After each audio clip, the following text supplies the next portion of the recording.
सारी दुनिया को चलाता है खुदा, रात से फिर दिन को लाता है खुदा.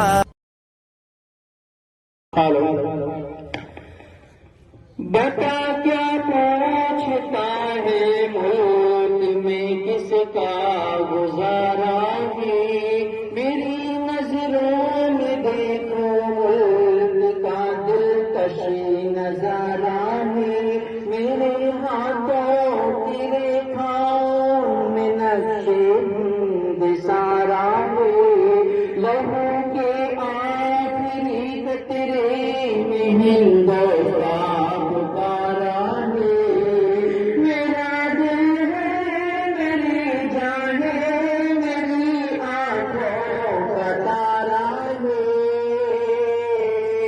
ये हिंदुस्तान हिंदुस्तान हिंदुस्तान हमारा है, ये हिंदुस्तान हिंदुस्तान. न तेरा है न मेरा है, न इसका है न उसका है, न तेरा न मेरा न इसका न उसका, ये वतन सभी का है, बचा लो इसे. अब जमी का बदन ना छोड़ेंगे, यानी हरगिज कफन ना छोड़ेंगे. अब जमी का बदन ना छोड़ेंगे, यानी हरगिज कफन ना छोड़ेंगे. अपना ईमान तो यही है शायद मर के भी हम वतन ना छोड़ेंगे. ये बात हवाओं को बताए रखना, ये बात हवाओं को बताए रखना, रोशनी होगी चिरागों को जलाए रखना. ये बात हवाओं को बताए रखना, रोशनी होगी चिरागों को जलाए रखना. लहू देकर जिसकी हिफाजत की है हमने, लहू देकर जिसकी हिफाजत की है हमने, इस तिरंगे को सदा दिल में बसाए रखना. अस्सलामु अलैकुम वरहमतुल्लाहि वबरकातुहू. आपने देखा है कि मौलवी हाफिज भूखा मर रहा हो या बेकार घूम रहा हो या खुदकुशी कर रहा हो, उसके बरखिलाफ देखिए कि कोई डॉक्टर है तो उसकी डॉक्टरी नहीं चल रही है, वकील है तो कोई कस्टमर नहीं आ रहा है. क्या चाचा ऐसा है कि नहीं? मौलाना साहब, आपकी बात तो बिल्कुल सही है, लेकिन मेरे बच्चे बात नहीं माने तो मैं क्या करूं? सुनो चाचा, अगर आपने उन्हें दीनी तालीम दी होती ऐसा हरगिज न होता. आपका कहना मानता, आपकी खिदमत करता. मदरसों में यही पढ़ाया जाता है, माँ के कदमों के नीचे जन्नत है, बाप जन्नत का दरवाजा है. आई बात समझ में? हाँ, कुछ आई. अच्छा चाचा, आपको दीन के बारे में कुछ मालूम है? हाँ, क्या तुम ही अकेले में मुसलमान हो? तो बताए गुस्ल में कितने फराइज है? गुस्ल में 10 फराइज होते हैं.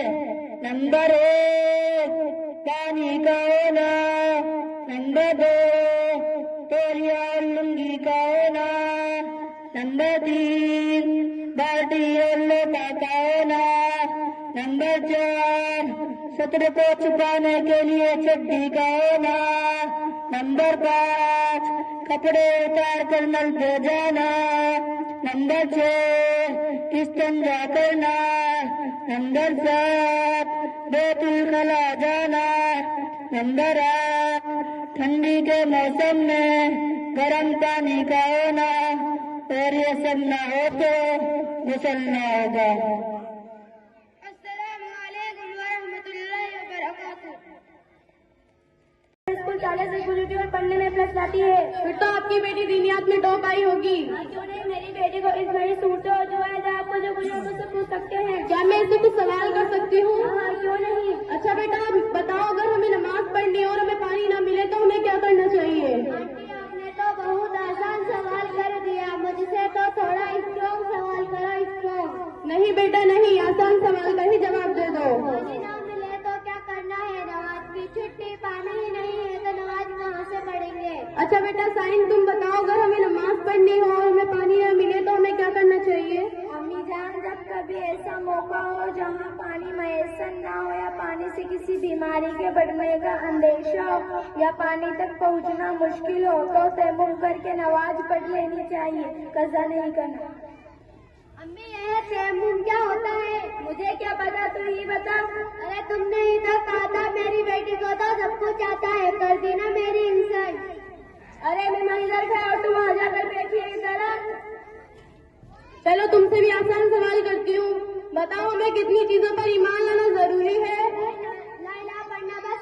रहनुमाओं की क़यादत और डॉक्टर भीमराव अम्बेडकर की सदारत में 2 साल 11 महीने और 18 दिन में हमारा मुल्क का नाफिज बनकर तैयार हुआ और 26 जनवरी 1950 में इसे हमारे मुल्क में नाफिज किया गया। इसलिए हम सब इस तकरीर का एहतमाम करते हैं और हमारे इस्लाम जिन्होंने वतन अजीज की खातिर अपनी जानों का नजराना पेश किया, तन मन धन सब कुछ बर्बाद कर दिया, हम उनकी याद में तकरीर और गीत वगैरह पेश करते हैं। हाज़रीन मजलिस, लिहाजा हमारा फर्ज बनता है कि हम उनकी याद में हम उनकी कुर्बानियों को ज़ाया न करें, बल्कि हमारे मुल्क हिंदुस्तान को फसादात, जुराई, रिश्वतखोरी और दहशत वगैरह से पाक साफ रखें और हम ऐद करें कि हम अपने आप को उस मुकाम तक ले जाएंगे जहाँ फर्द की तरक्की के साथ साथ हमारे मुल्क का नाम भी रोशन होगा। तो दोस्तों, मैं इस शान के साथ अपनी तकरीर खत्म करता हूँ।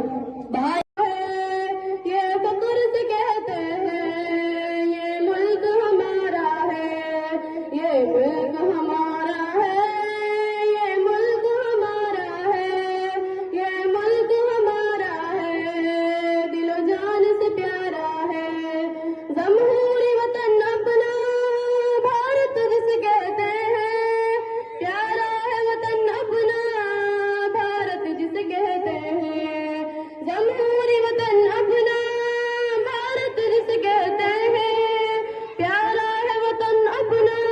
सदियों की गुलामी के बाद हमारी कुर्बानी की बदौलत हमारा मुल्क हिंदुस्तान अंग्रेज इक़्तिदार से आजाद हुआ और हम बहुत सोच कर जमहूरियत का पासवान इख्तियार किया कि जिसके मुख्तलिफ मज़ाहिब व अदयान और नजरियात व अक़ाइद के करोड़ों हिंदुस्तानी आज़ादी के हक़ों की दौलत से सरफराज हो सके। लेकिन दोस्तों, आज़ादी के बाद यूं मिले वतन के लोग हमसे जैसे बेहिसाब दूसरी शादी के बाद। मिल्लत इस्लामिया के नौजवानों, आप तारीख उठाइए और मुताला कीजिए कि आजादी के बाद मुसलमानों के साथ किस तरह का रवैया इख्तियार किया गया है, जुल्म इस्तिबदाद के कैसे कैसे हथियार इस्तेमाल किए गए हैं, कभी गौरक्षक के नाम पर अखलाक का कत्ल किया जाता है, तो कभी मुजफ्फरनगर में हमारे माँ और बहनों को अजमत से खेला जाता है।